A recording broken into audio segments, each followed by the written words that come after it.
granted. I will not take your presence here for granted. I understand very well that we all are very, very busy and we have a lot of things to do, but I want you to take this class very important. I was sharing some nugget of wisdom with some of our leaders yesterday while they put a call on me. I told them that God Almighty can never make a mistake. For God to bring you to this platform, He knows what He's doing in your life. He wants you to achieve something better, something great. So please seize this opportunity for the betterment of your life tomorrow. We may not have all to give to you, but the little that we will give to you, please utilize it for your betterment. I want to appreciate Y.Y.C.I. I will never be ungrateful of this great commission that have so much impacted enough of wisdom in my life. Please, on behalf of PCCF, I want to say a very big thank you to Y.Y.C.I. and the founder of Y.Y.C.I, Her Excellency, Dr. Queen Elizabeth Lucas. Mama, we love you and we appreciate, we pray for long life for you. So as the class starts, as we began, please take up your pen, take up your writing books, put down the point, because I know our mama, she will ask a lot of questions today. Get yourself ready. If you have not yet put on your shoe, put on your shoe, because we are on your marks, get set, ready. Thank you. So good morning to everyone. You've just heard from the president of PCCF, Prestige Croissant Consulting Firm, Dr. Lawson Tom. He is the founder and is also the man behind this program, Executive Diploma in Sustainability Leadership and Corporate Responsibility. And I do not take this time for granted. So I just want to say thank you so much for this great opportunity to share my inspirational nuggets of wisdom on this topic of Executive Diploma in Sustainability, Leadership, and Corporate. I also acknowledge and express my gratitude to Dr. Lawson Tom, the founder of this program, of this organization, and also the organizers that are working with him on this 5 days online diploma training, which I started my own section yesterday. I also want to thank all our great leaders on this platform. Thank you so much for joining us. I do not take your time for granted, your patience, your willingness to want to learn from this, be humble for myself. And I want to say that you will not regret for anything that you are doing to develop yourself. I'm a founder and director and president of Y.Y.C.I International here in United Kingdom that has extended to the worldwide, from Africa to Asia, from Asia to Europe and other places. I'm an inspirational speaker and a mentor and an advisor to more than 200 organizations and many, many more of global youth and leaders. I'm also the author of Greatness. So I've written so many books, most especially my introduction book, Yes, You Can. And we are also doing many, many more programs on Yes, You Can International, which Dr. Lawson is also part of our family. And we are growing and learning together every day. So these are the various books that we've written, those that I've written by myself and by my husband, by members of Y.Y.C.I International, and also collaborated with great world leaders to put some statements in a book and also to share it to the world. We also have another opportunity given to others to learn how to become a co-author or author of their own book. So we have the masterclass available for them. So without wasting much of your time, we need to now dive into today's topic. So, but before then, we started the journey together yesterday where I was sharing with you on what it really means to be sustainable in whatever we are establishing or managing, the sustainability. And we are talking about what is sustainability, what are the elements of sustainability. If I may ask somebody, what are the elements of sustainability? Remember, I am not going to be sharing my slides. So can somebody just remind us again, what are the elements of sustainability? I don't want Dr. Storm to talk this time.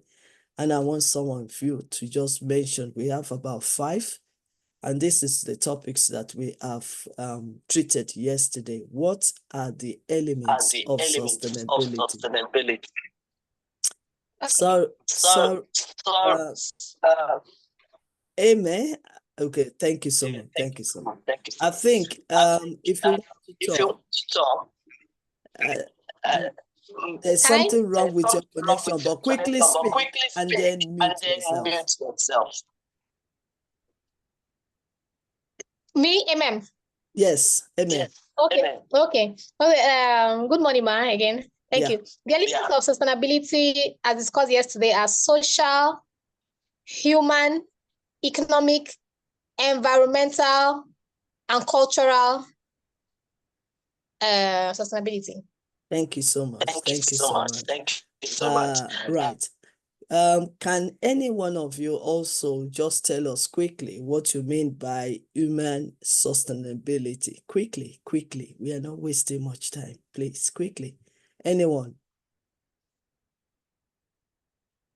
Anyone to say something about human sustainability? Please wake up. We are all doing it together. I don't want to call anyone, but if you want me to call, I will call. Human sustainability. Please, let's make it quickly.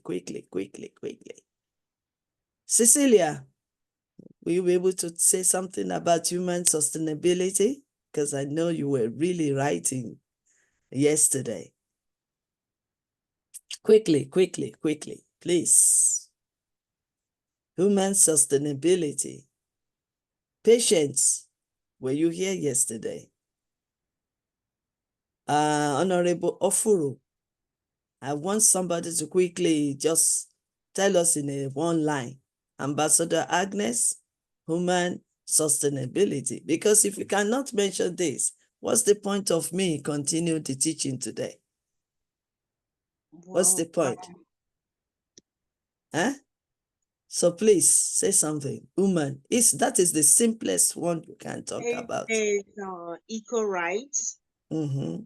And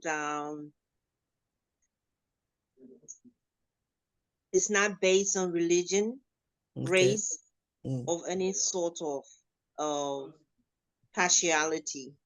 We are all humans and we all deserve equality to life. Yeah, you are right. Thank you so much. Any other person? Quickly. Okay. Let me just recap. But I just want you to know that the main reason why you are here today is to learn. And when you learn, you want to understand. It's what you understand that you are going to apply to yourself, to your leadership, and also to your organization. So don't expect whenever you go to a seminar, don't expect that the teacher or the speaker will be giving you everything. So that is why I was asking you questions that what is this, what is this, what is that? But because we don't want to waste much of your time today, I want to implore you, please listen with the listening to understand, please. It's very important. Because yes, I asked you a few questions now. We are all struggling.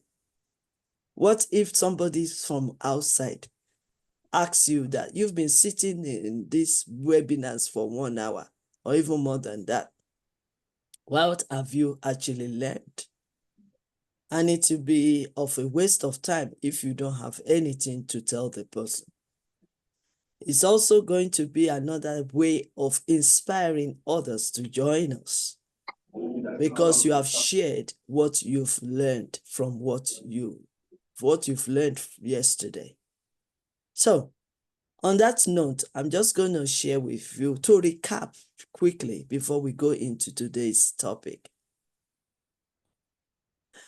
Humans, social, environmental, economic, and cultural sustainability are the elements can be applied to our everyday lives in a variety of ways.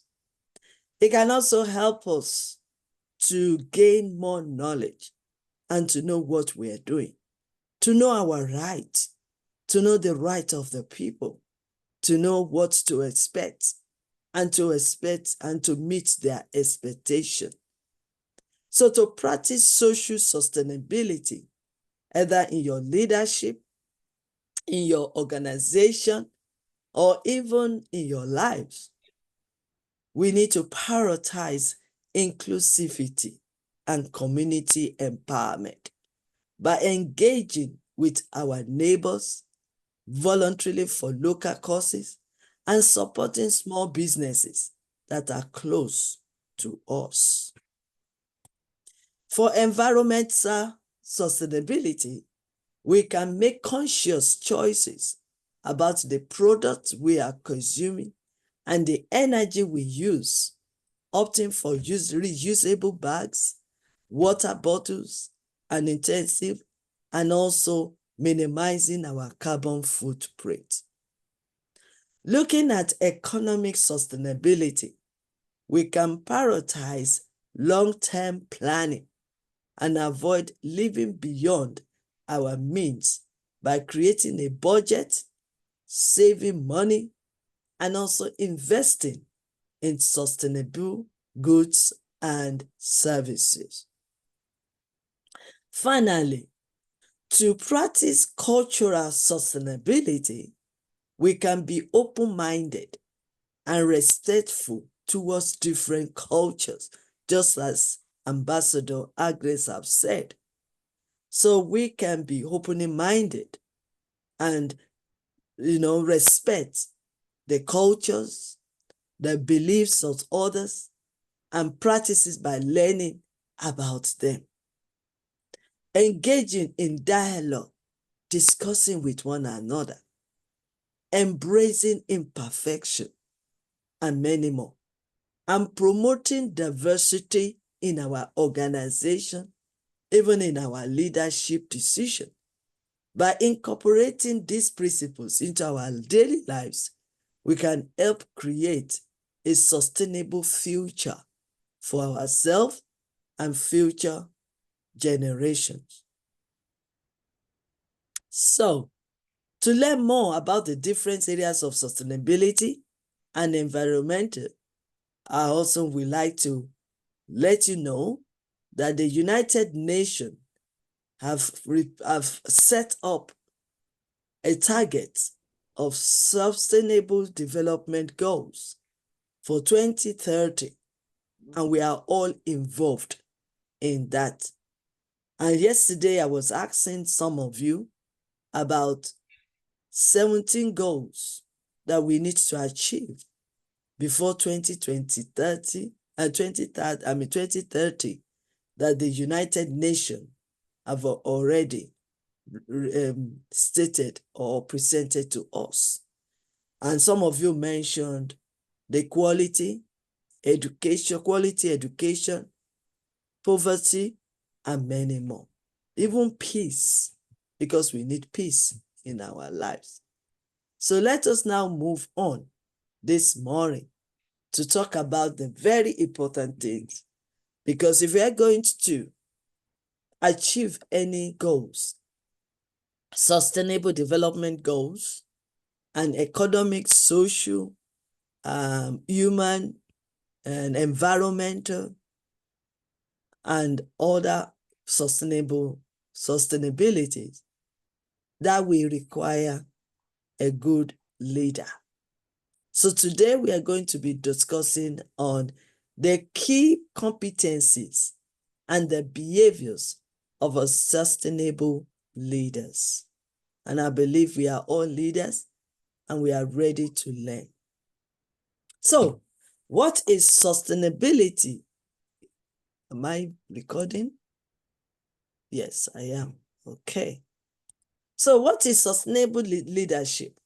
Remember, we are all leaders on this, and we are here to solve problems, to create, to produce, to demonstrate, to give services, and also to solve problems, like I've said before.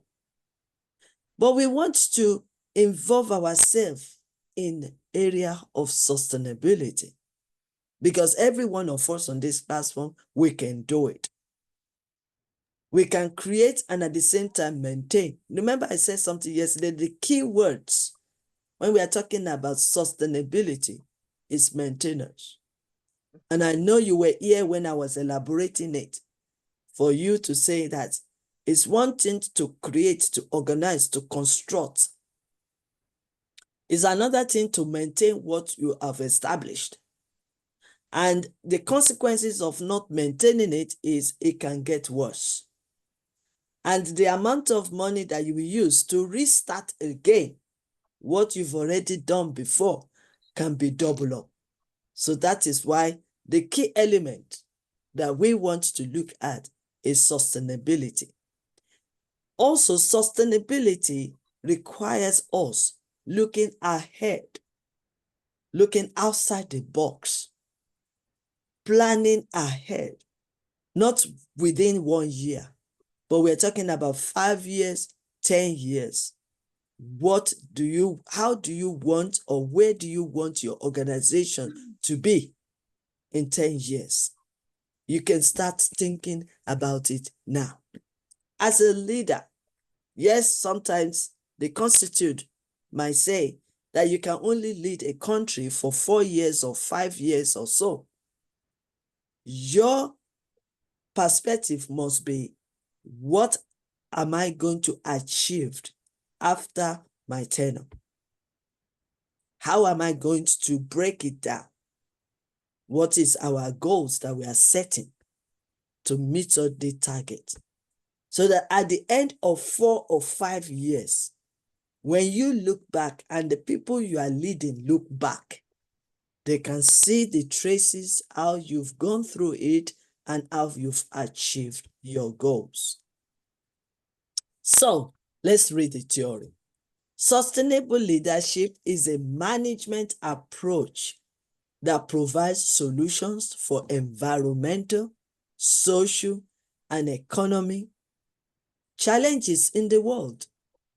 It acknowledges leadership as an influence process and this constructors to make leaders work collaboratively for change and transformation.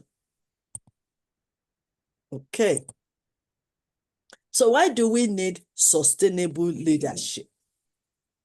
Why? Because yesterday, yes, we all know about sustainability. So why are we talking about this sustainable leadership?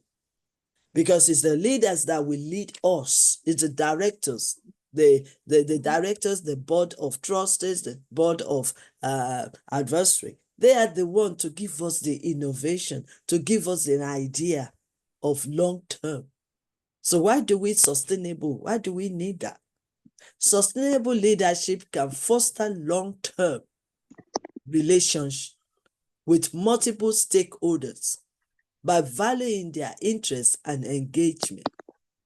Leaders can have sustainable corporate development after implementing these behaviors, promoting the organization's visions, and operationalizing and corporate social responsibility.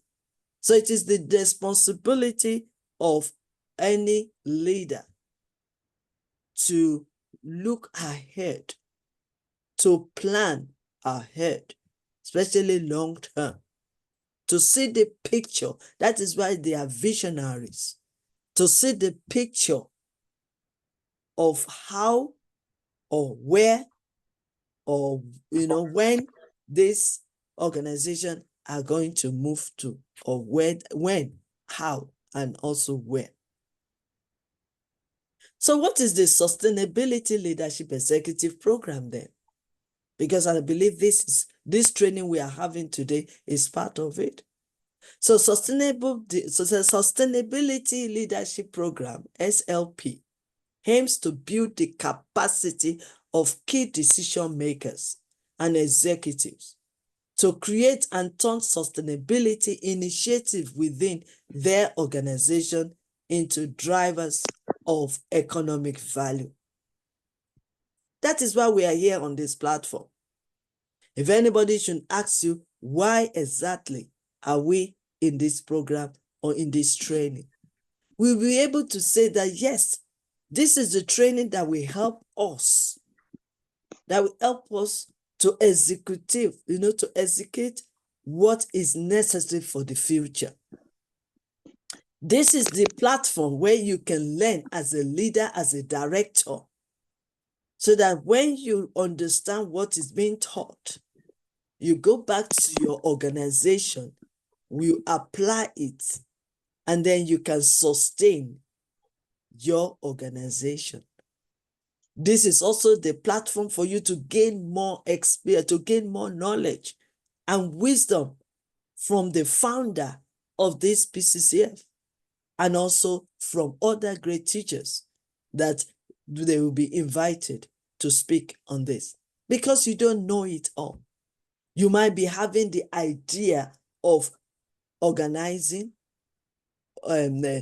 creating business. You might have the idea of construction.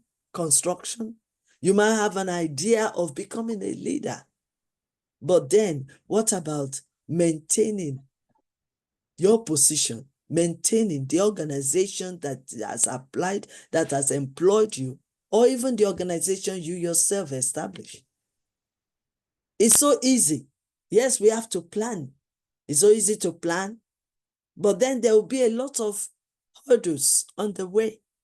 And that is why this kind of program prepares you to be able to do more, to be able to face challenges, to be able to focus on the goals that you have set, and also lead the team, so that they will also look up to you, that if you can stand, we can stand.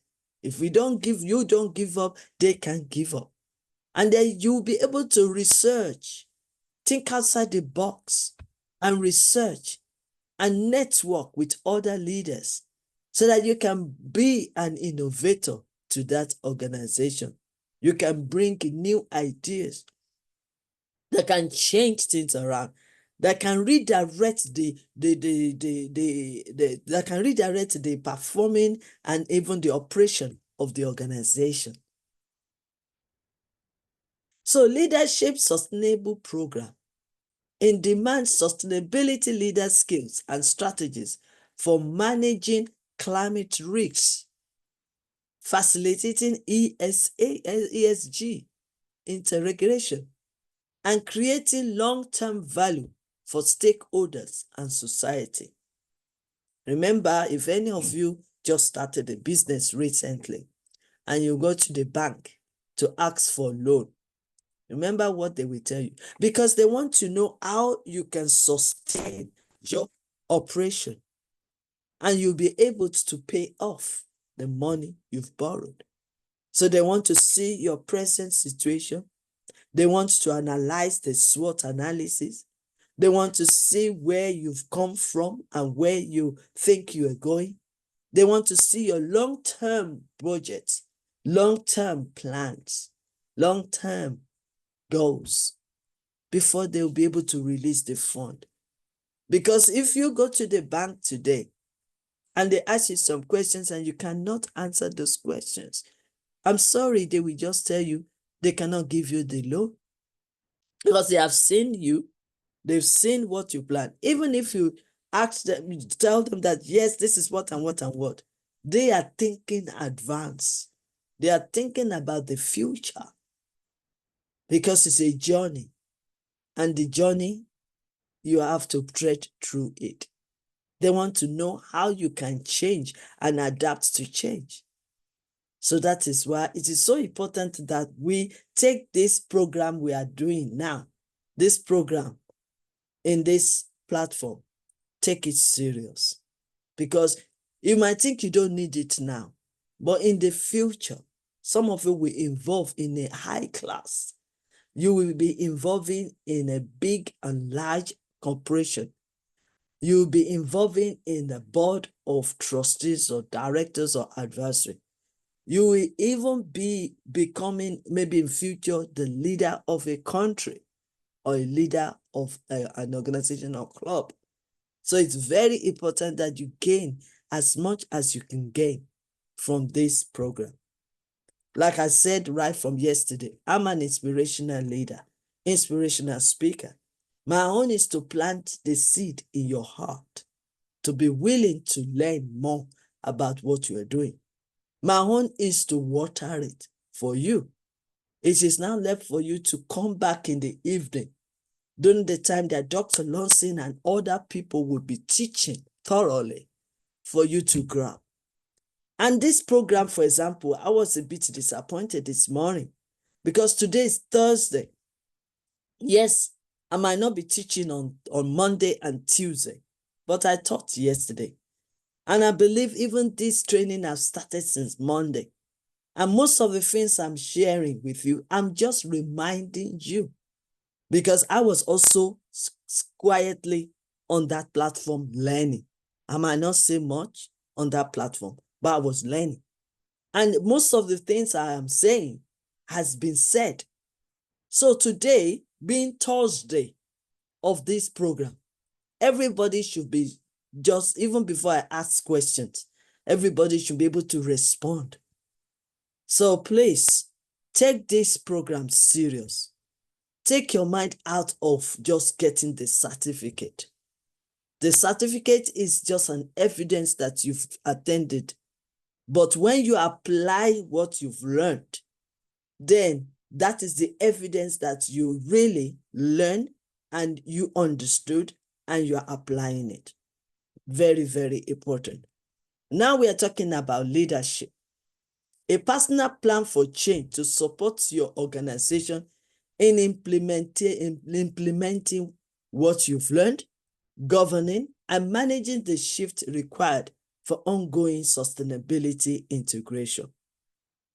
The skills needed to formulate effective KPI to measure the impact and dependence of your organization on natural, human, and social capital. It's also access to new insights from industry experts and leading research from Oxford said to help you drive positive change in your organization, especially during the time of crisis and challenges. So we need to prepare ourselves because things are not going to be rosy and rosy. You might start a business today, and by maybe 1 year, 2 years, you're already stuck. But when you prepare yourself properly, you'll be able to lead your team to the next level. You will be able to take that organization to the next level and keep moving and not stopping. And even personally, you'll be able to face the challenge, overcome the challenge, and keep moving without giving up. So it's very important because you are the leader, you are the visionary, you are the pioneer of those implementation, those innovation. So that is why you cannot afford not to be an ignorant. So aims and curriculum.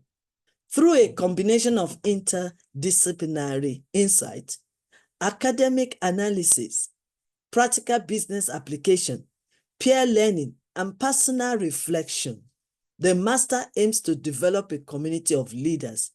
Is why you are here this morning. That is the curriculum. So we are bringing that. First of all, you need to gain a wide awareness and deep understanding of the social, environmental, ethical, economic challenges and opportunities that is facing your organization, that is facing you yourself personally, and that is facing your community that is facing Nigeria or Liberia, that is facing the world.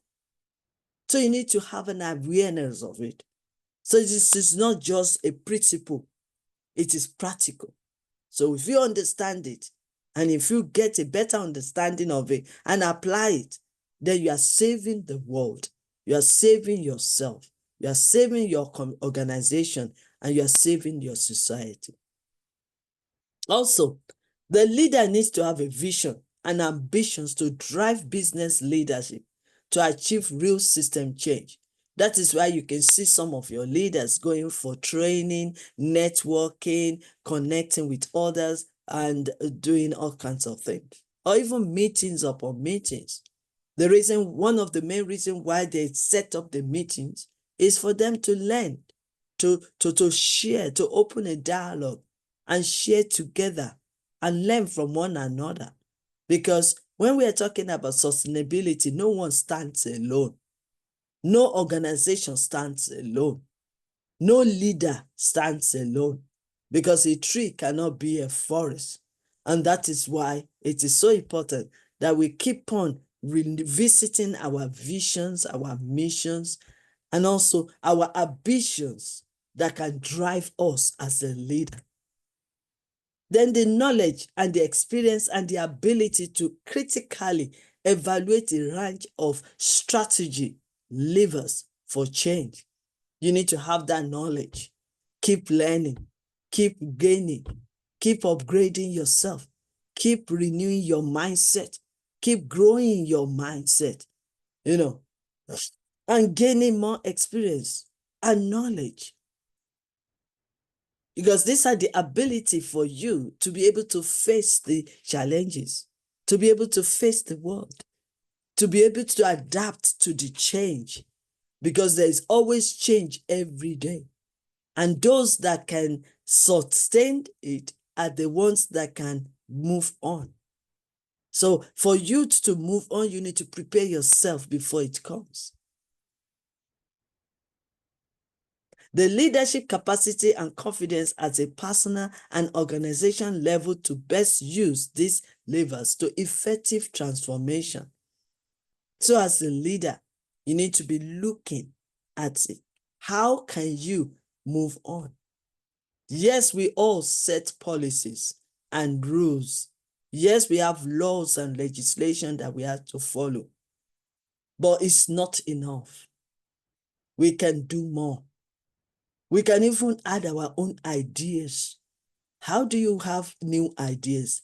It's by you working on yourself, by researching, reading, listening to tapes, and networking with others, collaborating with others. So, as a leader, you need to understand the relevant environmental, social, and economics impact.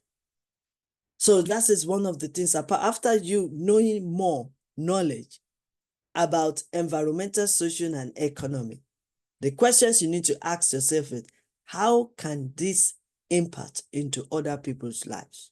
How can it solve problems? So you need to understand it better.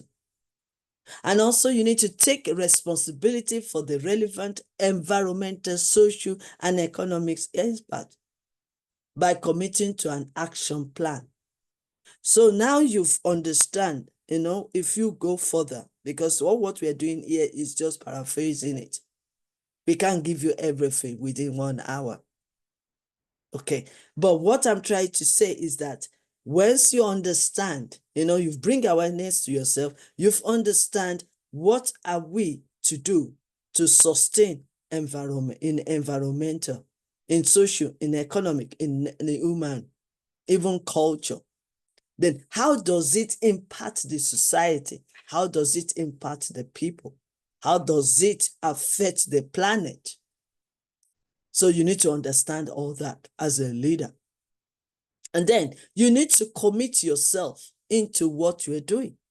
You need to take responsibility that, yes, as a leader of my organization or as a leader of my nation, what can I do personally?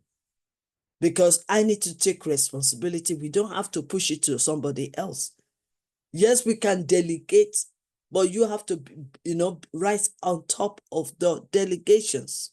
You need to know more so that you'll be able to share with them and empower them to take action, as well as yourself. It's okay for any leader to say, yes, we want to do this. Yes, we can do this. Yes, this is what we're going to do. But really, taking responsibility and be committed to action plan is very important. Because if you don't take action, it's of no use. And like they said, actions speak louder than voice. If all our politicians, with all their manifesto, if they can just focus on what they've said and do it, then there will be no problem. But really, majority comes there to come and give us 101 manifesto. And it is not in their own agenda to fulfill it or to be committed to it. That is why the problem arises. So we need to take responsibility as a leader and also be committed to the action plan. Then you've set up your action plan. You are ready to commit yourself to it. You've taken responsibility. What next? Deliver on their commitment to improve the relevant environmental, social, economic, culture, and human. Deliver on your own commitment to improve, because that's what we all need. Remember, we said right from the beginning, the key point there is maintenance. And when we are talking of maintenance, we also see it here now that improve. So there is room for improvement. Yeah, you started the business. You don't just sit down there and be chorusing, because what you started today might wade away. But how can you improve every day? Improve your skills, improve yourself, improve your ability, your capacity. And that is where mindset will come in. Because the level of your mind, the state of your mind will determine the level of your speed, will determine the journey, will determine how far you want to go, will determine how well you are operating, will determine how quality is your production, will determine also how quality is your services. So that is why you have to mind your mindset and mind the informations you gathered. Probably the information you've gathered might be some informations you've learned when you were in university. But you can agree with me that there are more to it than meets the eye. There are more to that. Going to university is very good. It's a foundation, not all in all. So you need to learn more than your knowledge you've gained from university and keep up. And that is why you need to grow your mindset with the right information. Then actively promote internal and external innovation that advances a positive future. We have to open up to innovations because things are new every day. I remember when I used to have shops and other things here in UK, but things have changed now. In fact, I am, even before the COVID, I am among the people that changed the scenario, moved my shops to online shopping store, because things are changing and we have to be ready to adapt to change in order to maintain, in order to sustain, to be sustainable. So it is very important. And then we embrace new change. Oh yes, you embrace the external and internal innovation, because you can't survive. Another words for this sustainability is surviving. So remember, I talked about maintenance yesterday. Today we are talking about improving. And now I'm mentioning surviving. So these are the key words from sustainability as a leader. Then solicit and disclose information that support the marketplace of innovation. Oh yes. So as a leader, you need to keep learning. Learning is living. If you don't learn new things, you'll be stuck. If you don't learn new things, you'll be frustrated. If you don't learn new things, what are you helping? How are you helping your team members? Because things have changed. The way we do things now is different. We don't do things any way, anyhow now. And as a leader, these are the mindset that you need to be having. So you find yourself being the director, being the manager, being the leader or president or any other position. Your mind must be ready for sustainability. And you need to be thinking, yes, I'm in this position. How can I help the organization to move forward? Sometimes we are employed, we don't know when we will leave that organization, but make an impact of your contribution towards sustainability in that organization you found yourself. Make an impact so that even when you move on, whatever you have done to sustain that organization for them. Let me also say something. Presently or recently, there's been a lot of, because you might think it's only in Africa, but it's all over the world. When you think about the economic crisis, shortage of food, shortage of this, shortage of that, it's all over. The only difference is that the leaders, how they are coping and what kind of ideas and innovation they are bringing into it to sustain, to survive, is what makes the difference. We are suffering here. I'm working part-time in an hospital. They just said one of their systems is bankrupt. But then they don't fold arms and start lamenting. The leaders, the directors are thinking, how can we overcome it? What strategies again that can we use to sustain this? And believe me, they will sustain. They will not give up. It's a big organization, National Health Services. So they cannot give up on people. So that is why they have to keep the leaders, the key leaders, have to keep thinking, how can we survive? What new ideas can we bring in? How can we embrace the internal and external innovation? What else can we do? And they are changing the scenario. And staff can still be there.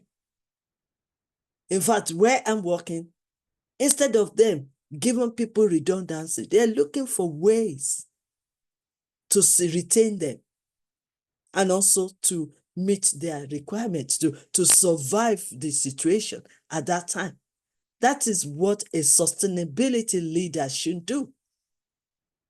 Thinking of how can we come out of these obstacles? How can we come out from these challenges? How can we upscale ourselves to survive? Very important. That is why we need to keep learning. We keep researching. And it's all down to every one of us. It's not for one person. I've been in a case where a cleaner of an organization saw the move, saw the problem, and then gave them advice that they should do one thing or the other. A cleaner, not a director. Because he found himself, he believed in himself that he's just cleaning just for that moment. And he believed in himself. A whole organization listened to this cleaner and adopted the ideas he brought to the table.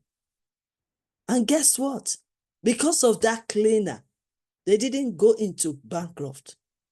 They didn't have any other problem. They overcame it and survived. What do you think that happens to that cleaner? Immediately, it became one of the board of advisory, from being a cleaner to become a member of the board of advisory. That's what I want. That is the mindset that we all need. You might be the low pay staff in that place, but you can still do something. That is why we are preparing you here as a leader, that you can find yourself anywhere. The other time, there was another person as well in a restaurant. It's just somebody that is helping them cleaning the table and also serving. And then something happened that organization, I mean, that restaurant was about to, they were about to fold up. It was so serious that even the government have to involve. And when government involve, according to their law, that restaurant shouldn't be in existence. But this young person just gave them one idea. And then within a short period that the government are giving them some time for them to sort themselves out. And if they can't sort themselves out, they're going to get their lances and fold up that restaurant. Then this cleaner gave them advice. Everything, the rest is a story. That is how that person solved or saved that restaurant. That's what we're talking about. So when we're talking about sustainability, we need to also rechannel our thinking, our mindset as a leader. We have the solution. That is why I don't buy the idea of people grouping themselves together and lamenting, complaining. Bring solution. Too much talk. I'm sorry. Especially in Nigeria. I listen to their news, their discussion, everything. I'm thinking, yes, we have problem. Yes, there is a problem in organization. Yes, there's a problem. There's challenges. There's obstacles. Yes. But we need solution. What is your solution? How can we solve the problem? Is what we need to be learning. Because I believe no leader wants to just say that I know it all. No, we are all learning. It's just opportune that somebody have to lead. But all of us are leaders. We have what it takes as a sustainability leader. So it is very important that we keep preparing ourselves. And that is why this program is very, very important. So what are the sustainability leadership competency? Key competence in sustainability can be system thinking competence. System thinking competence. How well do you know the system? The second one is future thinking, anticipatory competence. Are you thinking about the future or you are just thinking about now? What is your own objectives in the next 5 years, 10 years? Either you are working for an organization or you are a leader in any corporate or in any society, or you have your own organization, your company. So what is your future thinking as somebody that wants to sustain and survive? Then another one is values thinking. What value can you bring? You have to be authentic, not the one that you copy from out. And the only way that you need to be authentic on that is when you put yourself as a student, you position yourself as a student, learning. Strategic thinking competence is also another one. Interpersonal, which we call collaborator or collaboration competence. Do you understand that? Do you understand collaboration? Interpersonal skills, how you can collaborate with other organizations, how you can speak and win them to your side, how you can develop rapport, how you can build trust, that they can trust you and you can trust them.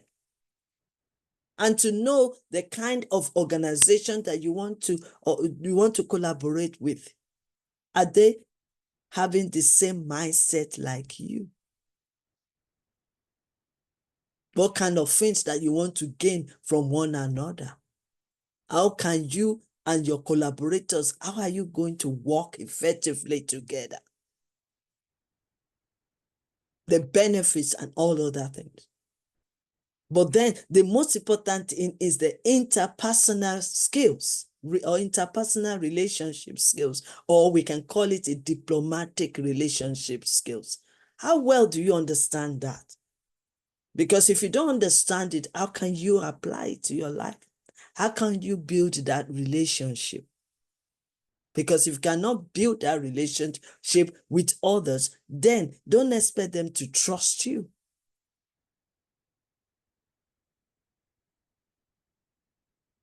Then we have another competence, integrated problem solving.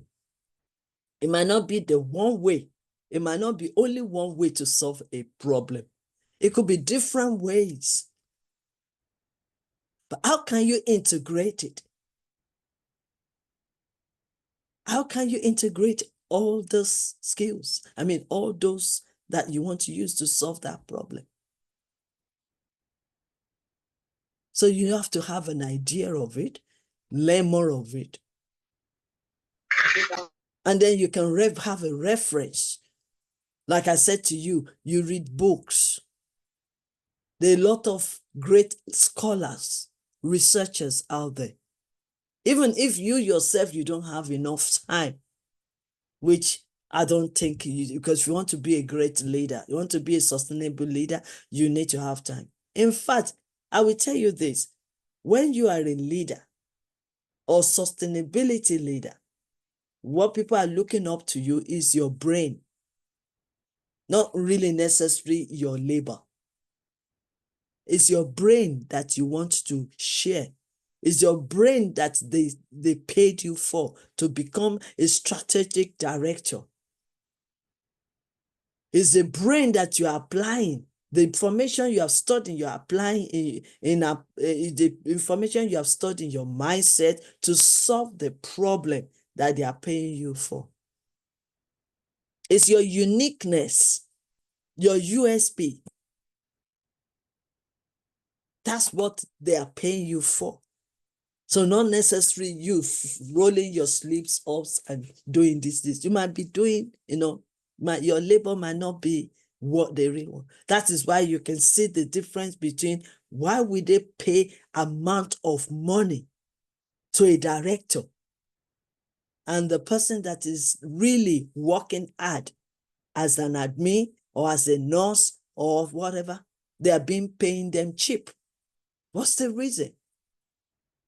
Because we don't value the labor, whereas the labor are the ones applying or implementing the ideas that the directors are bringing to the table. But that's the difference. So if you're going to be a sustainability leader, then you need to be advanced in your knowledge. You need to keep learning, keep reading, keep learning, keep researching, because you are like the king of that, your specialty. You are the expert. What you've read and understood, when you share it, you save lives, you save your organization, you save job for many. Because remember, if one organization is in administration or they are bankrupt, many people will lose their job. But if you bring their ideas to them and they apply it and they trust you, you save many people. You reduce the unemployment. You help your organization to flourish and to survive.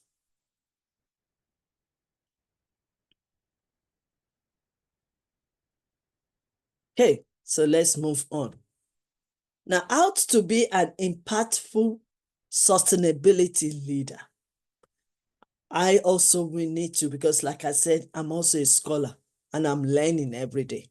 So I have to go in deep to FOB Council, because I'm also a member of the council, and also to share the knowledge, to borrow the knowledge of another fellow, which is Claire Simia. Because I don't know it all. I'm also learning. So the first one is adopting a sustainable mindset. Remember, I've said it before. So these leaders must be able to effectively integrate sustainability into organizational strategy and operation, leveraging a sustainable mindset with the skills and initiative to drive the transformation needed to achieve sustainability and commercial profitability. So to implement meaningful, sustainable transformation, leaders must develop a sustainable mindset. What is mindset? Mindset is the storage of the information gathered. Mindset is we produce the belief system. Mindset is what will lead you to think. So as the man thinks, so is he. So you need to first of all work on your mindset. We have fixed mindset, just like Carol Dweck have said. So we have fixed mindset, we have the growth mindset.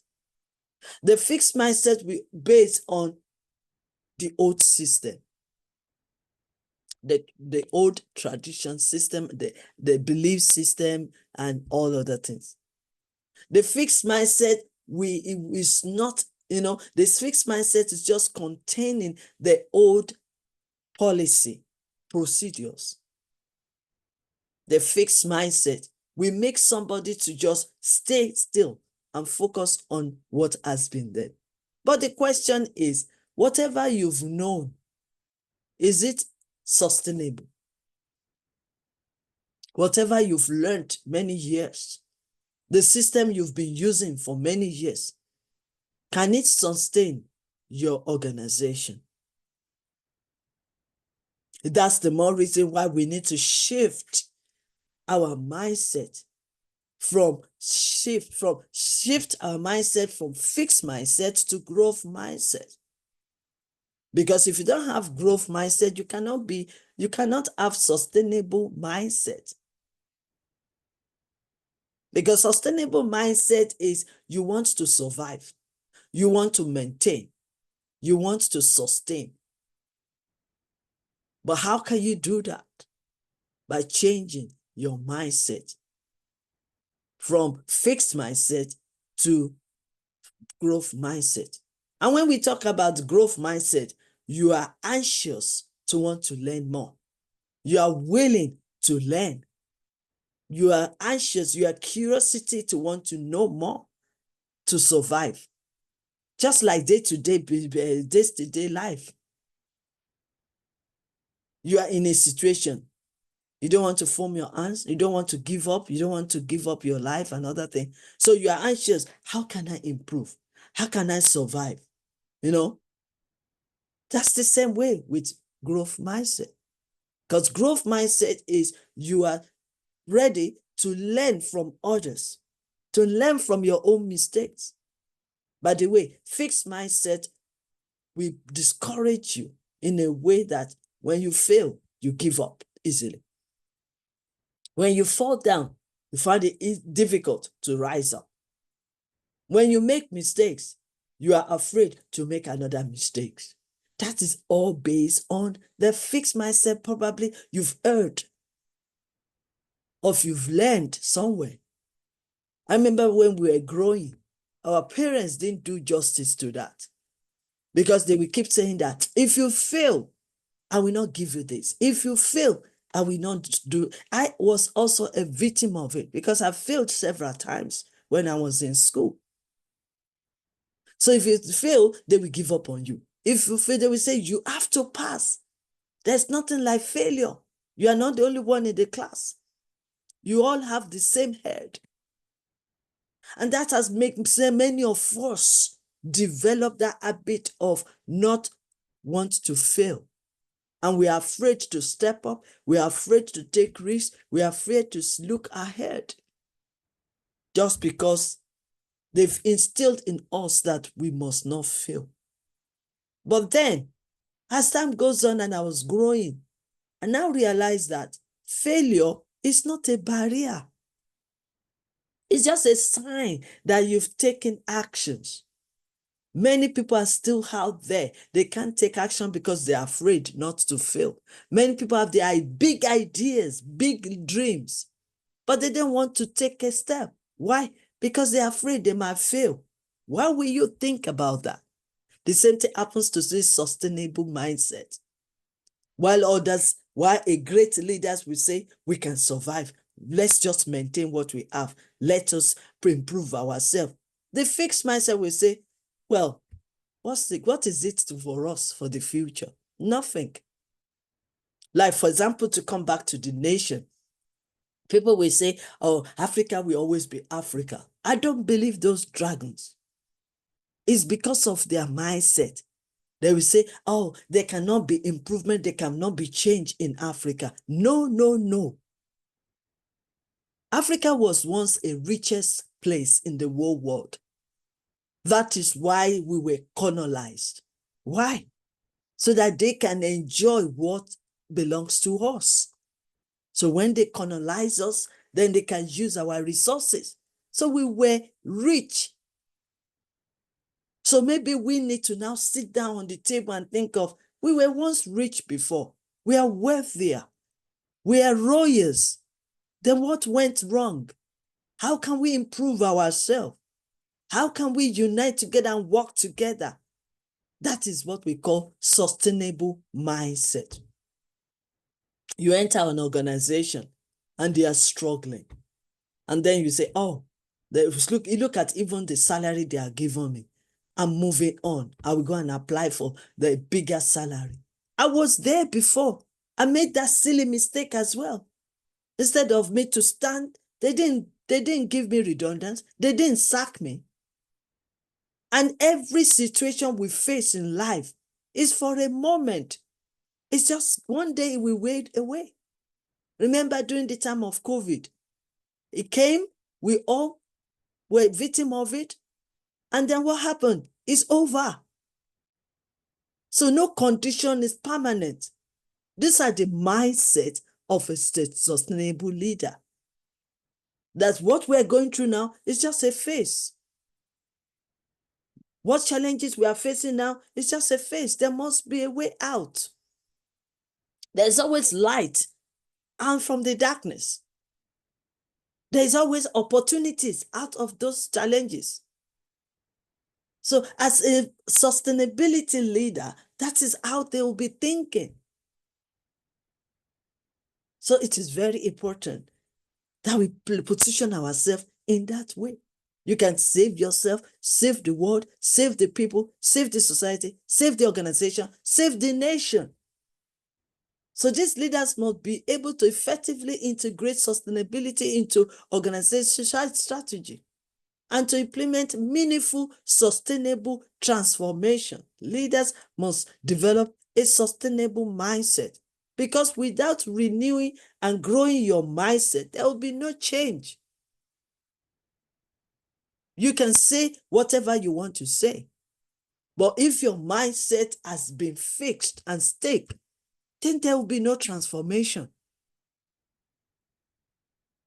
A leader with this mindset recognizes sustainability as a source of competitive advantage. And that is the way you need to rise above this situation. Push your organization higher by becoming an innovator. And is driven by implementing and incorporating changes with the greater ecological and social impact for both the short and the long term. Then another one is communicating and relationship building.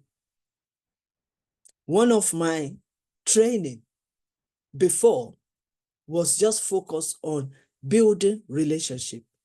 And that is what we stand for in YYCI. We are various, including PCCF, that we are all learning together. And we are building strong relationship.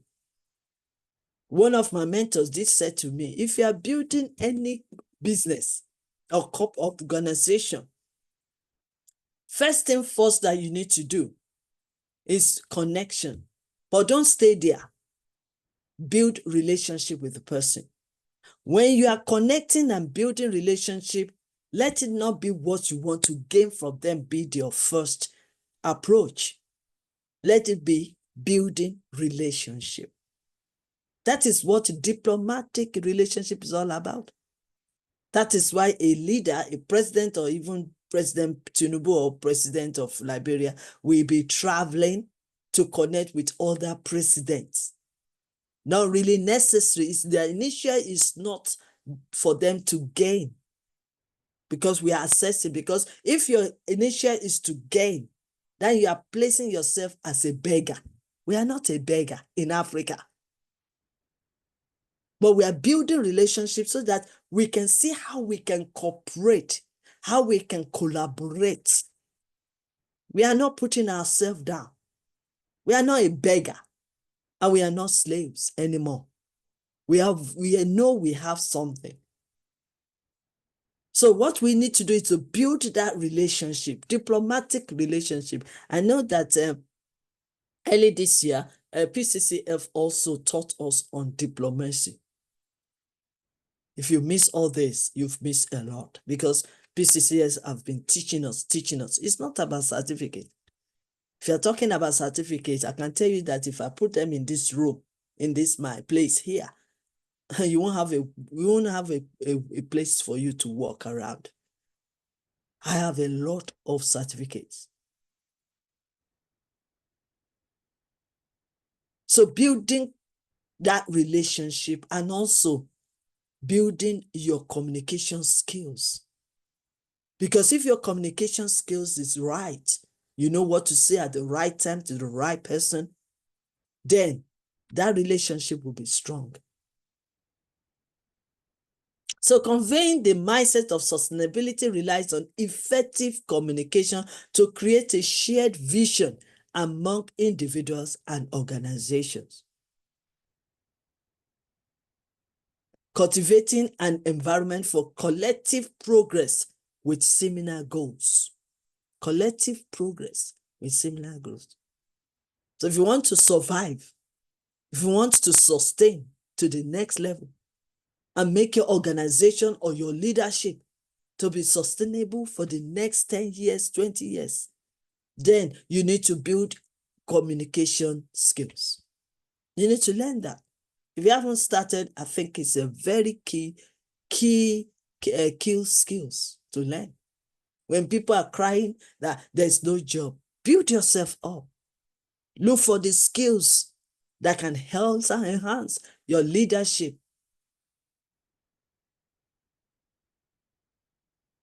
Very important. As with any good communicator, sustainable leaders are clear and direct about their sustainable goals and values, which allows them to inspire others to join in the work ahead.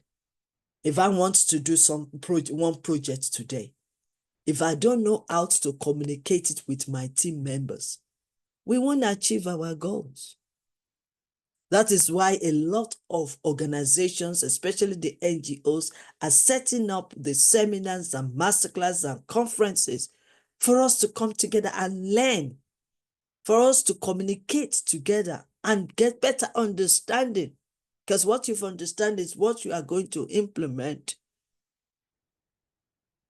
So there are skills as active listening, storytelling, are able to provoke and adapt to the shifting and growing challenges that the environment is facing.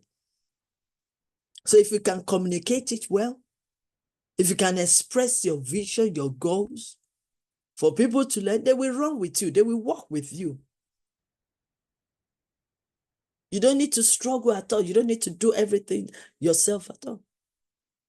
Once they understand what you've laid down and they get better picture of it, they themselves will voluntarily work for you, that you don't need to struggle. That is why you won't see directors struggling.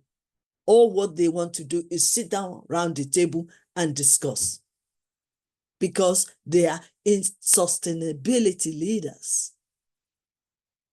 Moreover, these individuals use their skills to build bridges between sometimes disparate groups. They understand the needs to build relationship in order to broaden knowledge on numerous topics with one or two strong pillars of expert, and to convey knowledge across sectors to achieve long-term sustainability goals. That is why that is what UN leaders have in mind. Say, all you organizations, let's come together. What exactly the solution that we want to, what exactly the problem we want to solve in the world? And they have labeled it for 17. And not that one particular organization will do all the 17. No. Organization, according to their missions, according to their vision, will be able to see where they can fit in these sustainable development goals. And as a leader, as a sustainable leader, we need to be thinking and be working towards it and gaining knowledge and applying what you've learned. Very, very important. Then the next one is inspiring others to look ahead. As a sustainability leader, it's your duty to inspire others. For me, I'm an inspirational leader. I can call myself a sustainability leader because I inspire others. I can remember in 2020, when this COVID started, I was invited to so many platforms. Why? Because they thought my inspirational nugget of wisdom is valuable for them. Some of the leaders will say that it's because of what you said that yes, I can rise up and start all over again. Yes, I can succeed. Yes, I can survive. Yes, I can stand. I can operate. That makes them to be where they are today, flourishing. Because it's so easy during the time of that challenge of COVID for people to lose hope. And here I am in my own humble myself, telling them that when there is life, there is still hope. That is the thinking. That is the message. As long as you wake up in the morning and you are still breathing, there is still hope. You can still start over again. It's not too late and it's not too early. You can even do more than what we were doing before the COVID, which it was true. Many people discovered themselves. They discovered their gifts. Even when all of us are locked down, some people discover what they can do. If they can do cooking more, they learn more. If it is knitting, if it is anything, they discover their gift. They discover who they are. And guess what? They made money more than while they're still working before COVID. And some of them decide, I don't need to go back to work. I think I've got that thing that can push me forward. But if they've lost hope and fold their hands and say there's no hope, do you think they can do that? No. Our children couldn't go to school for a long time. These are the places where they learn. These are the places where they socialize and meet other children, and they are being found themselves locked down. How do you encourage them? How do you inspire them? There's a lot of chaos. There are a lot of fears. What can they do when you are in the midst of uncertainty? Things have changed. In the Western world, they have to turn their computer into classroom. Prince Ave, are you okay? you know? So that's what we're talking about. So as a sustainability leader, you also need to be ready to inspire others, inspire your team, inspire in respect of what is going on. You need to stand for them. You need to be strong for them. Because you are a leader, because you are a driver. Imagine a driver giving up not to drive on. What will happen to the passengers? That's the way we need to see ourselves. Yes, there is problem. Yes, there is challenges. Yes, there is obstacles. Yes, there is this. But then we need to move on. So that's why the leader and the manager needs to have that inspiration skills of inspiring others to move on so that we can all survive together. So sustainable leaders understand that they must lead by example. Oh yes, this morning, Ambassador Agnes decided to be the first to join. That's a great leader. Not that she doesn't have anything to do. She's a leader. She's an ambassador at large for Liberian. But she still made it to join. She said, be the first person to break the barrier of lateness. So if a leader can do that, then the followers will follow. That's an inspiration. It doesn't have to be what you say. It could be what you are doing. It could be the example you are laying for people to learn. So if you are saying that all is well, it's going to be great, we are going to survive it, they will believe it. But if you are in the position of just lamenting, oh, it can't work, things are very tough, then you are you are not encouraging them. So by living an authentic and sustainable lifestyle themselves, any leaders must build their own personal life for others to see. Because it could be what you are doing that people will watch and not what you say. Because sometimes what you say might be opposite of what you are doing. So we have to be watchful of that as a sustainable leader. To get alignment on sustainable goals, they must establish their own credibility by their passion and personal values to inspire others. These leaders generate trust. Oh yes, they generate trust. Are you ready to generate the trust? Are you ready for others to trust you? Even when you are in the midst, we are in the midst of a problem, in a valley. Are you ready to create that trust for others so that they can trust you? If the people of Israel did not trust Moses, how could he be successfully bringing them out of Egypt? It's because they trust him. So are you creating that trust? Because if you are going to be an effective sustainability leader, then you have to create the trust and inspire others to move on with you. Then the other one is bringing everyone together. Do you have the ability to bring others together? Even when there is opposition, even when there is antagonistic, even when there is critics, do you have the ability to still bring them together? Because we are all different.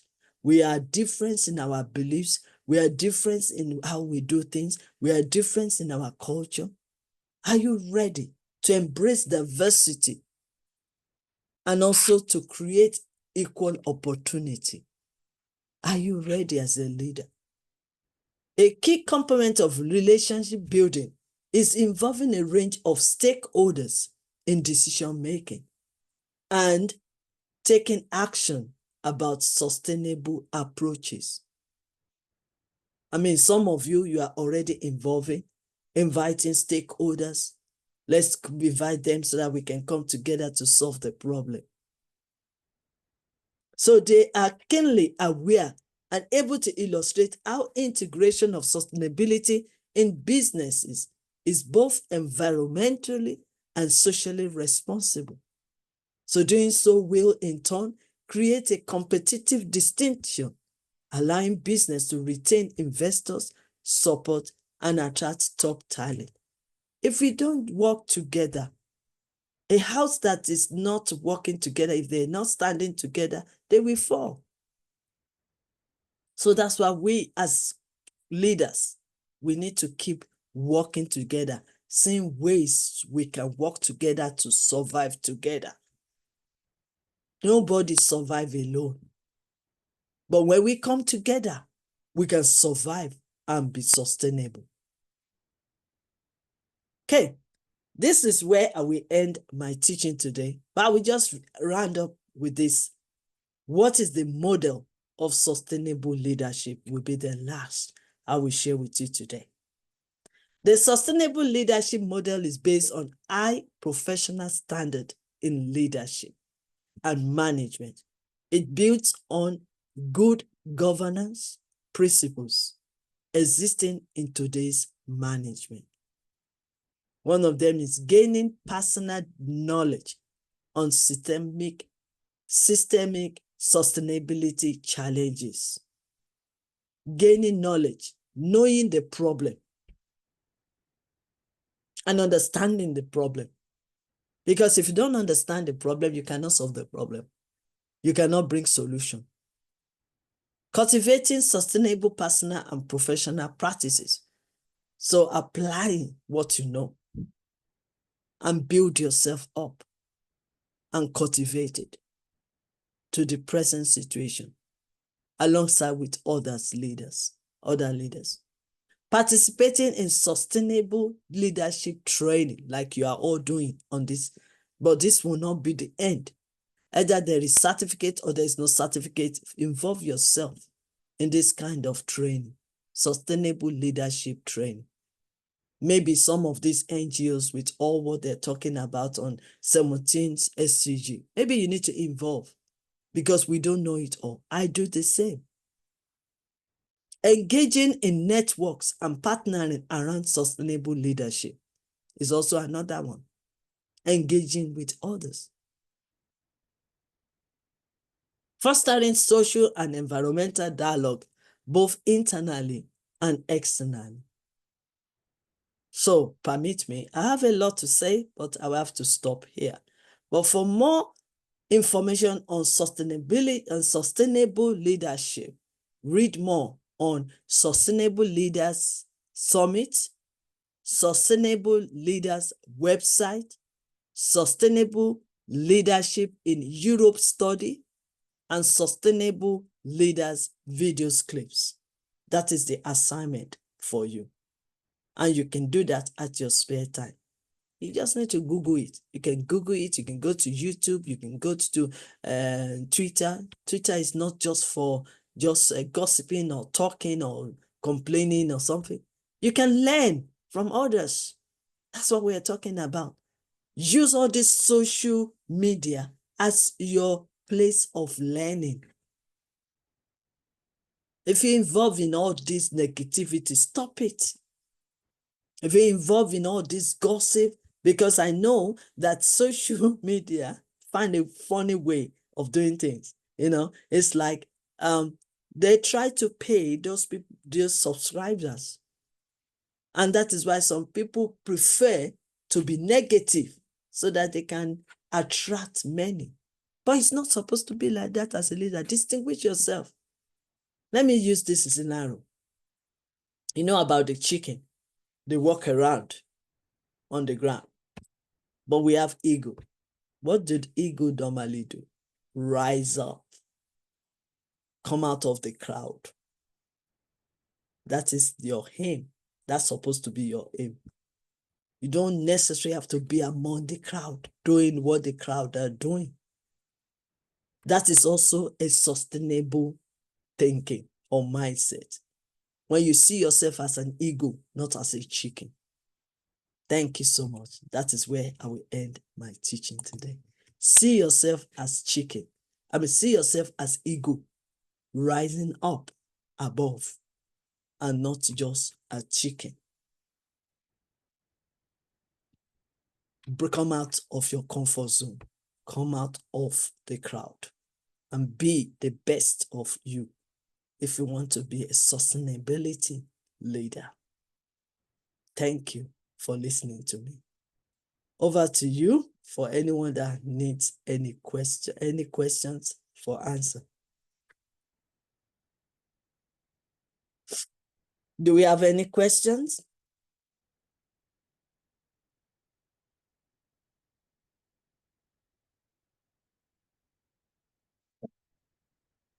I'm not going to waste my time today for questions. If you have questions, please ask me the questions now before I hand over to Dr. Lonson. Any question? Doc, thank you very much for the lecture. Is Tamnokro second. Actually, because virtually what I'm doing now is almost virtually what you are describing, and I sincerely appreciate the lecture. But the challenge I'm having is that my own is just like a challenge. And, you know, as you are saying, you have stayed in Nigeria before. Our leadership that we have seen in Nigeria, sustainability is just like it's out of their own agenda.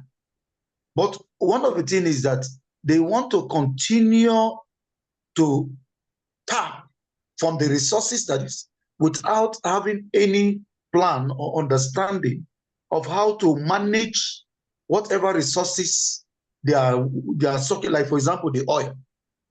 Now, you see that they drill a lot of oil and the environment continues to be polluted. Is it? So to my question is just for my personal understanding. What can we do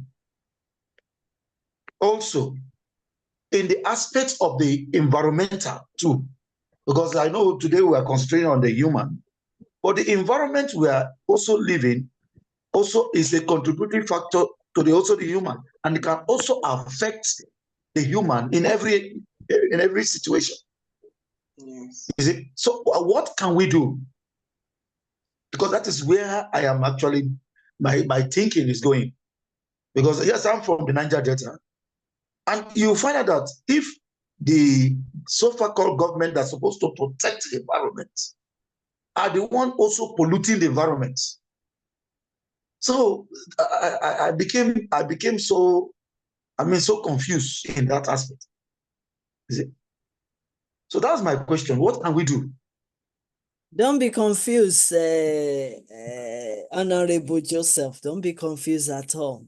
I said something right from the beginning, or even in the midst of my talking, that mindset is everything. You understand? Mindset is everything. Why did I say that? There was a system that has been set, and that system has been there for donkey years. So it could be that they preferred to follow that system, which unfortunately, the system might not be suitable for today. I believe that when I was in Nigeria, things are very good that time. In fact, that was the time as well that the government also initialized, I think in Lagos or so, where they say something like operational clean your environment or something like that. Yes. So, and that is also the system, because I live in area part of Festac then, where the system where even the neighbors took the responsibility of making sure that their environment is clean, so that even when they see people littering, they question, they challenge the person. Okay.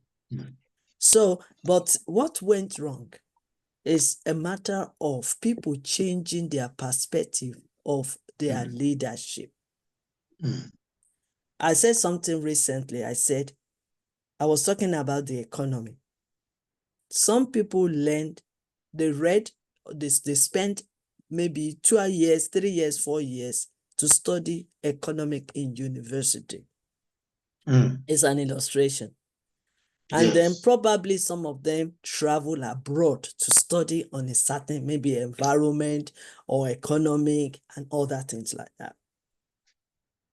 And then they came back to Nigeria, which I know that we have a section where the environmentalist can operate well, the socialist can operate well, and the economist can operate well. But then they came to Nigeria and they changed their perspective that until they enter into politics, they cannot survive. Is that not a mindset? And then when they now enter the politics, they forgot what they've learned. They made themselves illiterate because of the greed. You understand now? Yes. Because they believe that that is the only way they can survive. That's the only way they can get rich.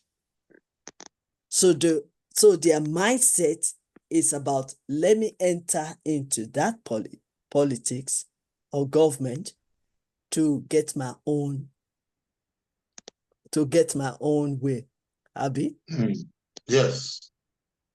So it depends on the mindset of whoever is ruling or leading. And they forgot. Because, for example, here in UK, if you go to university in UK and you read economics and you went back to your country because your motive then was that I want to go to my country and apply what I've learned. And then they change their mindset. That is the difference between us and India. For example, India is not planning to come and stay in UK. All their plans to come here, study, and then take whatever they've learned, take it to their country, and develop their country. It's still the state of their mindset. So, but we decided to come back home and join the system that has not been working for many years, just because they don't care, just because they don't care what they've read, just because they are greedy, just because they believe that that is the only way they can be held. So you can't change others. You can only change yourself. That is the point I'm trying to tell you. Okay. The second one is, how can we survive in our own locality? Because if you cannot change people that have already made their mindset like that and they're not ready to listen to you, what can you do? Is another question. The question is, you can do your best and leave the rest. So assess the situation in your areas to start with. Because I want to believe that we have 36 states in Nigeria. And I want to believe that not all of them operate the same way. Do you agree with me? Yes, yes. Some of them are solving problems, and some of them are not. You're right. So that is why you need to assess what you can do. That's the only thing I can say. Because you cannot change anyone. Yes, they are affecting the situation. But then if you change your mindset and you inspire your local people, and they also change their mindset, and they work together, like I said to you, that some leaders are already doing the best they can do and not compromising. I've just been told by one of my friends, one of my son in Nigeria, saying that during the time of the protests, that even Calabar did not join. Why? Because they're working together corporately. They cooperate, they're solving their problem the way they can solve it. They might not solve all the problems. Yes. But they trust the government, they trust the governor of that country, of that state. That yes, we are not there yet, but we can work together. So it depends on the mindset. So do your best, whatever you think you can do in your own locality, and then leave the rest. Because lamenting and talking and talking and talking, we are all learned. I will tell you something. In the whole world, Nigerians are the most scholar, most intelligent. There's no university in the whole world that Nigerians are not there. So why now? Why then that Nigeria found themselves? The same thing in Liberia, the same thing in Sierra Leone, in Africa generally. Why? Can somebody travel to another Western world and we are making the Western world to be our master because we refuse to stand? Remember, I said right from the beginning, we were rich, we are wealthy. That is why we are colonized. The British and the Americans will not colonize you if you don't have anything. Am I right? You're right. And we are still wealthy. But because of the mindset of people. But we can't sit down and waste 365 days complaining and lamenting. Do what you can do. We all have the ability and power. Save one person is saving the whole world. If you can do yours and you are a great leader in your community, others will follow you and they will do their best and leave the rest. And if a state can do their best and leave the rest, if one state can do that, the others will follow. You can't win the game because of the mindset of people. You can't save the world, but you can do your best and leave the rest. Have I answered your question? Yes, ma'am. So the time we waste and lamenting and complaining and something, I mean, everybody can take one other thing, but as long as you don't put yourself in a risk, you can demonstrate, you can, what is the one they did recently? You can do that. But then the question is, after 5 days of, what do you call it now? What they did in Nigeria, demonstration, no, they call it something. After that, any result? Not yet. We are still there. We are still back. Exactly. So what's the point of that? We need to get better understanding and everybody start doing something instead of negatively taking action. Yes. So like we have about 14, imagine 14, some from Nigeria, one from Nigeria, Liberia, Sierra Leone on this platform now. Imagine after this, that is why I was telling you that it's not about certificates that Dr. Lawson is giving you. It created a larger platform for us to learn and be reasoning and grow our mindset and take responsibility of making a change, because you are a change maker.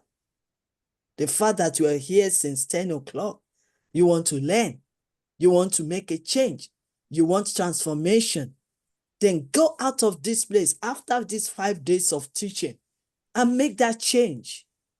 You have the responsible for that. God will back you up. You understand? If 14 of us take action, you will see that others will follow. It's about actions. Yes, I agree. If you don't know about politics, don't involve in politics. That is my story. That is what I tell people. Imagine somebody, you have full knowledge of economics and you are fighting to become politics. How do you want to operate? It's like you being trained to be a carpenter or carpenter, or being trained to be a mechanic, and you want to be a fashion designer. How does it work? That's an error. How does it work? So majority that's supposed to solve the problem with the theory that they've learned, you know, where they are expert, that they travel to abroad to learn, instead of them to apply it and help the nation with the economy, with everything. They are all fighting with politics. Some people are good in business. Talking about Trump now. Some people are good in business, but they want to be politician. People even they abandon their own specialities just because all their focus on politics is oil and gas. And oil and gas is not the only wealth we have in Africa. We have gold, natural resources. We just have to believe in ourselves. Know ourselves, know who we are. The wealth surround us, and you are looking for ways to escape Nigeria to go where you will continue slavery job. Instead of you to reason and say, if it is easy for us to just pack and bag and baggages, majority of us want to come back to Nigeria. I'm telling you, we've experienced all. Because you guys are sitting on wealth, but you don't really know it. One way or the other, we are being distracted to say, this is the way, this is the system, and forgetting ourselves. And greed, what is greed? Greed is when you are afraid of tomorrow, hoping that the money you have will finish. Then you become greed. And you take the money that doesn't belong to you and go and keep it somewhere else. And unfortunately, where you kept it, they are using it for their own development. What kind of mindset is that? Majority of rich people in Africa are having houses, not one, houses, properties in Dubai, in UK, in America. And we are talking about Nigeria or Africa is no good. And we still have dozens and thousands of youths that want to escape, sleeping on the gold and resources and wealth that they didn't discover, not even knowing who they are. And they want to survive in another man's land. How? How do you want to survive in another man's land?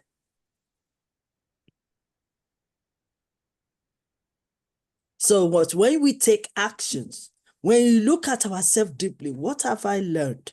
What is my skills? What is my knowledge? What are my experiences? What's my wisdom? What's my gifts? What can I bring to solve? Like I said, you don't have to save the world, but you can save yourself, save your family, and save the community you belong. The same place where people are crying. A lot of people are doing parties. Is it cheap? It's not cheap among these rich people. Yes, they will say it's a way of doing connection, but there are different ways of doing connection. You don't see something like that here in UK. That's why they have breakfast networking. You don't have to throw party before you do that. It's our mindset. So until we change and shift our mindset from the system we've already known to move to a place where you'll be learning and gaining and getting the reality of life and understanding what life is all about, and also preparing yourself to adapt to the change, and also while you are doing all that and researching, you will even bring more ideas. Let me shock you. We have about 5 airports in this country. 4 of them belongs to a Nigerian. Can you believe that? What? 4 out of 5 airports in United Kingdom belongs to a man from Nigeria, precisely from western part of Nigeria. Can you believe that? So imagine if Wow. they've allowed that person to operate perfectly in his country, in Nigeria. Mm. We're talking about sports. Majority of our sportsmen are doing very well for another country. You're right. So imagine there is a system to support them so that they can do it in Nigeria and bring Nigeria to a higher scale. It's not about oil and gas. It's about their mindset and what they are doing with the information stored in their mind. So, my dear, do your best. Be your best. Be honest to yourself. Do whatever you need to do for your family, for your community. And who knows, you might even become the governor of your state and gradually. So if you can start well, imagine if you now become the president of the nation, of a nation. Wouldn't you do well? You will do well because you've already started right from the beginning. Your mindset is growing. You have a very positive mindset. You have the mindset of the people. You are ready to solve problems. You are ready to save your people. You are ready, and you're not only ready, you've started at a small scales. Leadership is preparation right from where we were born. People develop it. We are all leaders. But when people discover who they are, then they will develop on it. And that is how they will go from one level to another. And then it will not be a problem for them to be greedy, to be selfish, and also to put themselves down as an illiterate. Whereas some of them have MBA, they have masters, they have PhD, but their attitude, their character, their behavior is like somebody that didn't even smell the walls of a classroom. Have I answered your question? I was passionate about that. Excellently. You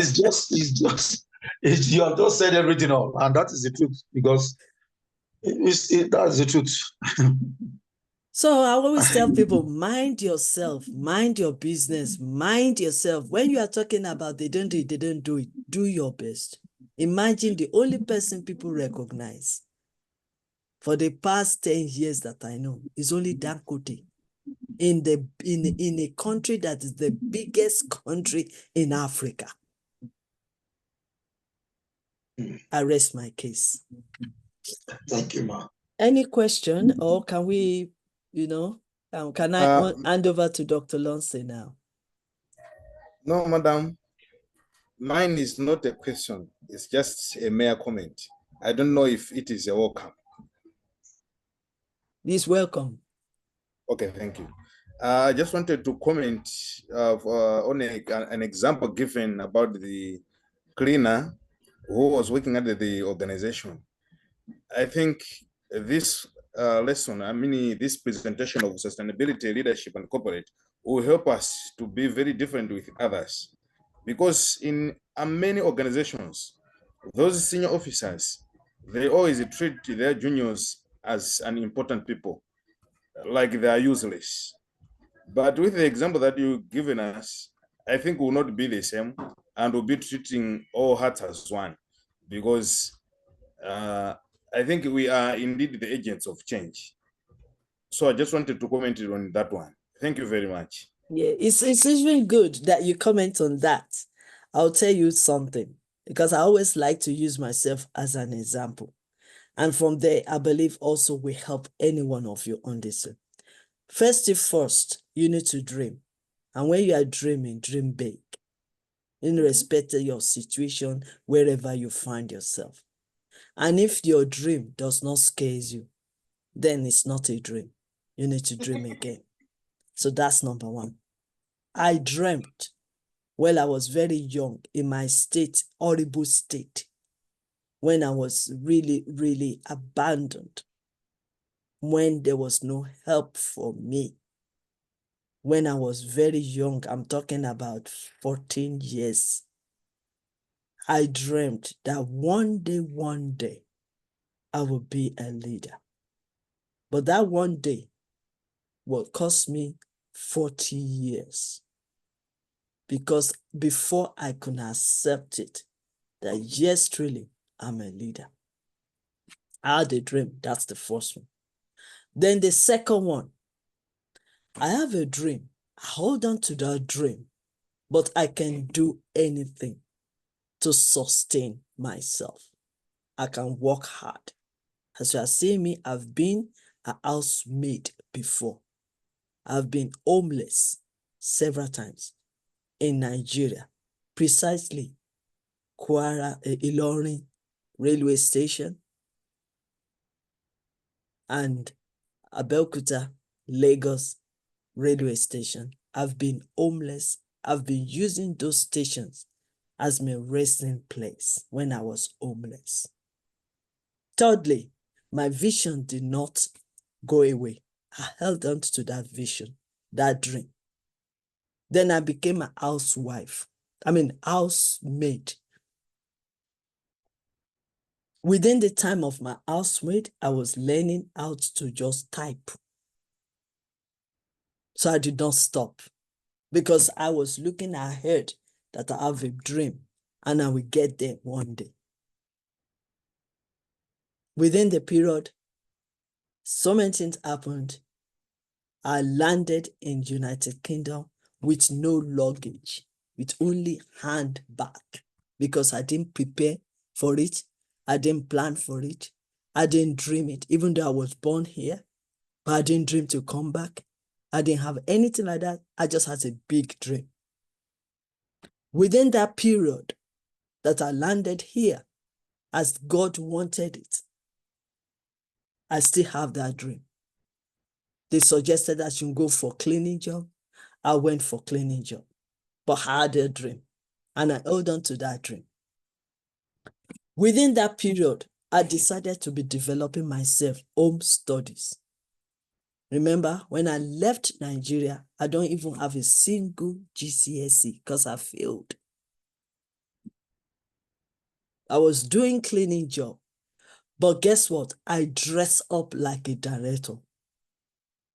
Whenever I'm going to work to clean the stores and other things, I dress up like a director because that is me. And within that period, I'm developing myself, studying communication skills, listening skills, leadership skills. I'm studying, I'm buying books. I turned my wardrobe that's supposed to be full of clothes to full of books. By that time, there's no internet, there's no all these facilities you guys have. I read, and read. I study and study and study. And I still have that dream.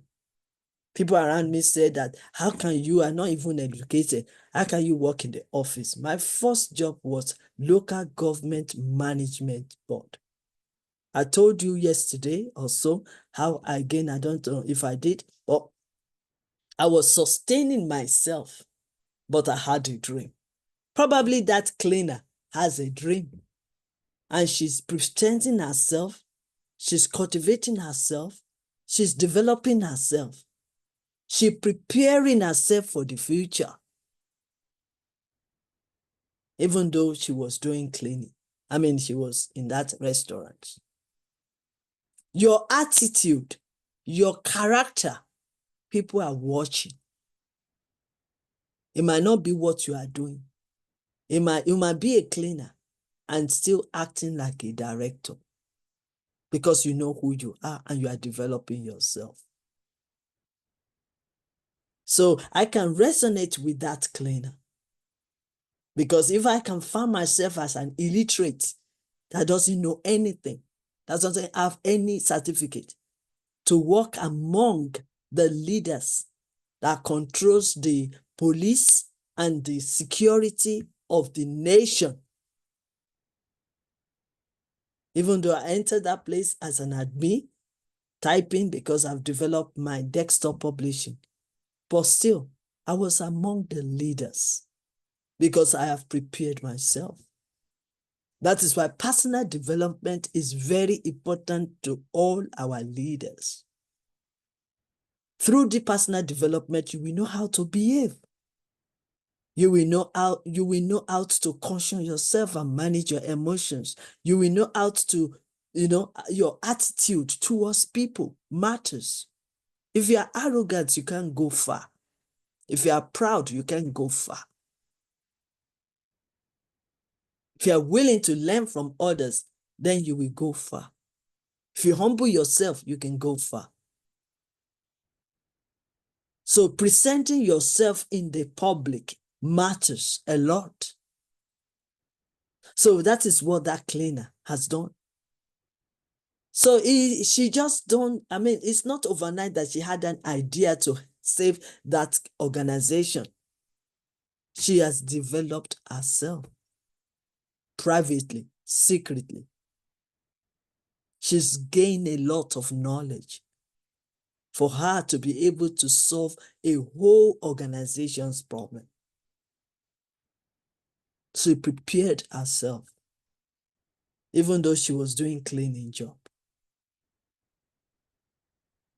You can have, I've seen somebody, you can have MBC, you can have PhD and not secured any job because of your attitude, arrogance, and behavior. My pastor used to say this: your certificate you are all holding on this platform that you are going to get from Dr. Lawson, we get you there. Get you to get a contract or get employment or get start your own business. It's your attitude. But your attitude and your behavior is what will sustain you. I'm glad that we are doing sustainability here. It's your behavior, your character, your attitude that will sustain you there. I'll give you the last example. I knew somebody, this is not a story, this is the person I know.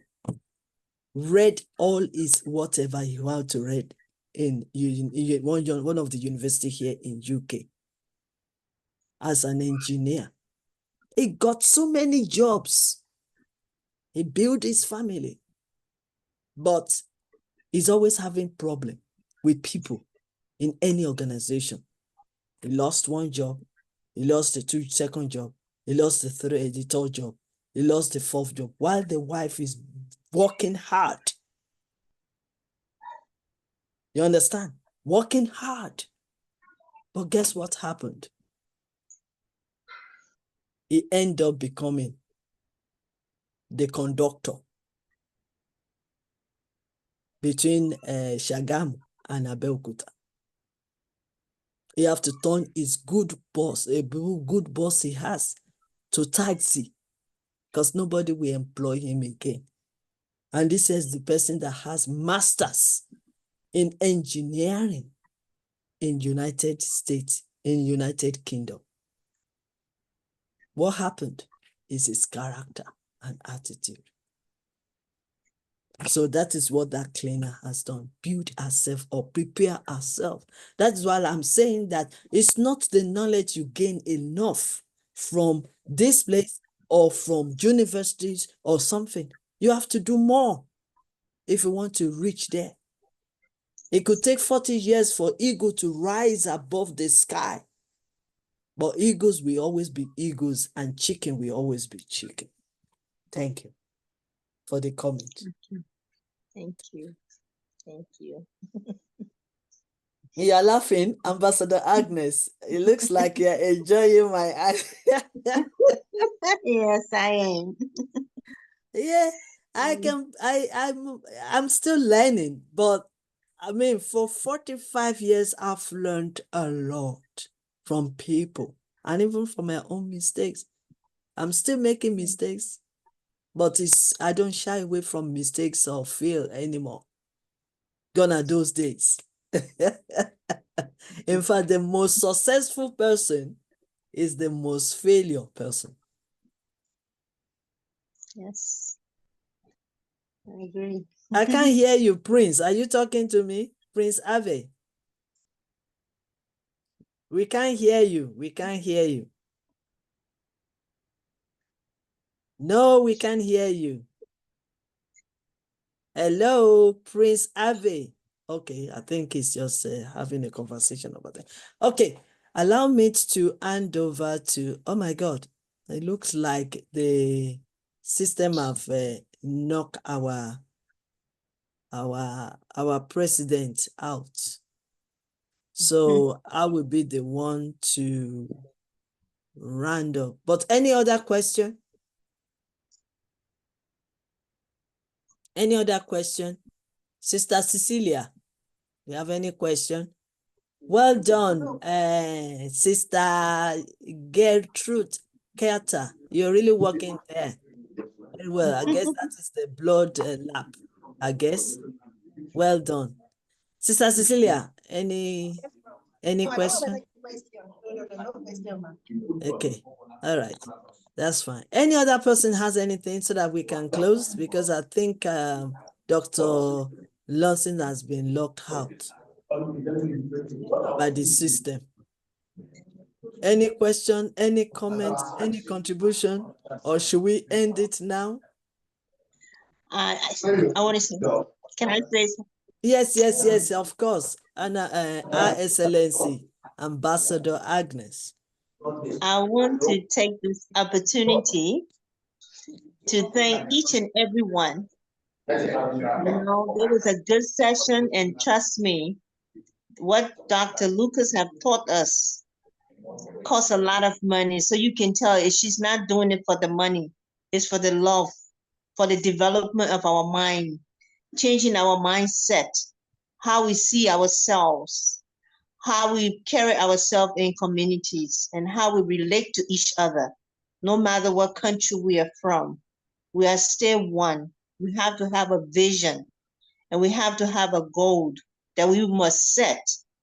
We can't just get up one day and say, oh, I want to be a leader. A leader takes patience, practice, and education, and attending seminars. We have to attend seminars. We have to listen to the experts that will help to direct our path. I have been known Dr. Lucas since 2018. And I used to consider, I call myself a big daughter. And sometimes she was so hard on me, I couldn't understand. But when I entered the arena of the wolves, as far as politics and doing what I'm doing with the children, I saw what she was doing. I saw she was preparing me to be able to be strong, to stand firm, and don't give up on my dreams. So this lecture was very good, and I advise everyone to take advantage of when she's speaking anywhere. Please attend, be part of it, because you will walk away, you won't be the same. I really enjoyed today. I'm still learning. Like she said, we all are learning. We can never stop learning. Life is by learning. I appreciate each and every one of you guys that participated in this program, and I look forward to many more. Thank you all. God bless. Thank you so much, Our Excellency, Ambassador Agnes Fortune Kano. I've known her for many years, and I've seen all her development, and I'm also waiting for her to do triple than what I'm doing. I'm waiting for that, because my vision is to see my mentees to become great, to do more than what I'm doing, so that I can relax and be supporting them more. So I want to say thank you so much for your comment. I really appreciate that. Thank you, ma'am. If anybody wants to say anything else, because I don't want to waste much of your time. It's already 12:20. We started 10 o'clock, and I want to let you know, okay, if you can give me 1 minute, can any other person make comment while I listen to Dr. Lawson's message? Please, somebody should open themselves and share with us what they've learned from what we've said today.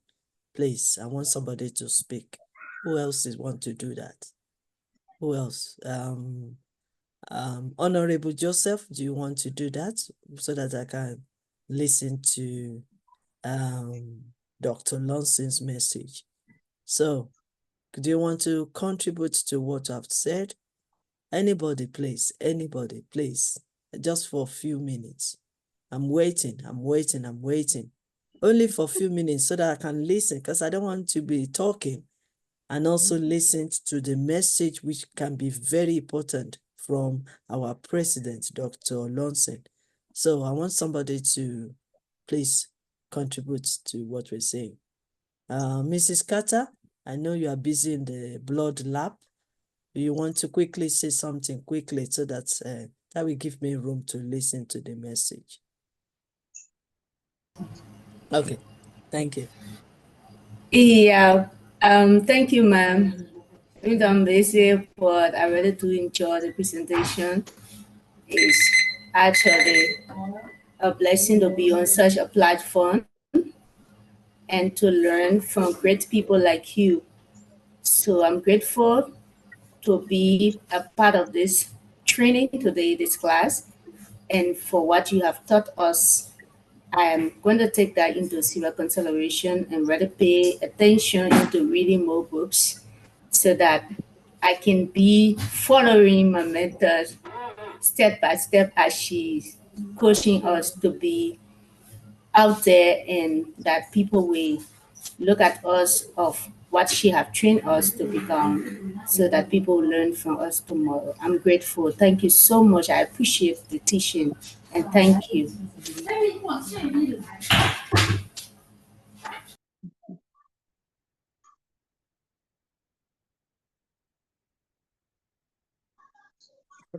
Thank you so much, Mrs. Carter, for sharing with us. We really appreciate that. Thank you so much. And I believe that everybody is satisfied with what we've done today. I just received a message that the connection, the internet and other things has been an issue for Dr. Lonson to have moved out of this platform at the moment. But he has given me the assignment to announce to you that this evening, please join the class this evening on WhatsApp and also be ready. Or maybe he's giving you the assignment, or he's going to give you the assignment this evening. Be ready to do the assignment this evening. And just like I just included also, he said tomorrow will be the last day for this conference. I mean, tomorrow morning or evening. So I've also concluded with him now that I am okay, I'm happy to do another last section with you on this Zoom tomorrow morning, you know. So please come back tomorrow morning and let us finish up so that I can release the video for you, as well as being in the platform with me so that you can ask your questions, because by me sending the video to you, you might not be able to ask me questions, because during the time in the evening, I'm always on transit, traveling from London to where I live, which will take me about 1 hour, 30 minutes. So that is why I have offered or sacrificed this time to be able to share with you. So, and the announcement from Dr. Lonson is, please join this evening WhatsApp for the next section that he will be teaching on. Another person will be teaching this evening, and also to be ready for the assessment. And he has given me the power, or he has given me the opportunity to end this program. So the only thing I will just let you know that please come back early tomorrow morning for the last section, for my own last section on this Zoom. And then later on, I could release the video to the platform. So I want to say thank you so much, Miss Carter. Thank you so much, Miss Opala Cecilia. Thank you so much, even though I don't see you, but Darius. Thank you, ma. Darius, thank you so much. Mr. John Abbey, thank you so much. And Mr. Joseph, thank you so much. And a big thank you to my... Thank you, ma. Yes, thank you so much. And a big... Thank you, man. Thank you. Thank you, thank you. And Thank you, ma. my big thank you to Her Excellency Agnes, Ambassador Agnes Fortune Kanjo from Ghana or Liberia or USA, wherever she is. Thank you so much for being the first person to join. So please do the same and encourage both our learners from Africa or from other places to join us on time so that we can finish on time. So thank you so much, everybody. I appreciate your time and I appreciate your questions. If you have more questions to answer, to ask me, please join us on time tomorrow. Let me continue and conclude what I have started with you. And then you can ask your questions and we all benefit from your questions and the answers. So thank you so much. So with that, thank you so much. I end this program. Thank you so much, Ambassador Agnes. Thank you. I really appreciate you. Thank you. Thank you. God bless you, Prof. God bless you. Thank you so much. Thank you. Thank you. Bye-bye. Thank you. Bye. So, thank you so much. May God bless Thank you you so all. much. Have a wonderful day. God bless. Bye.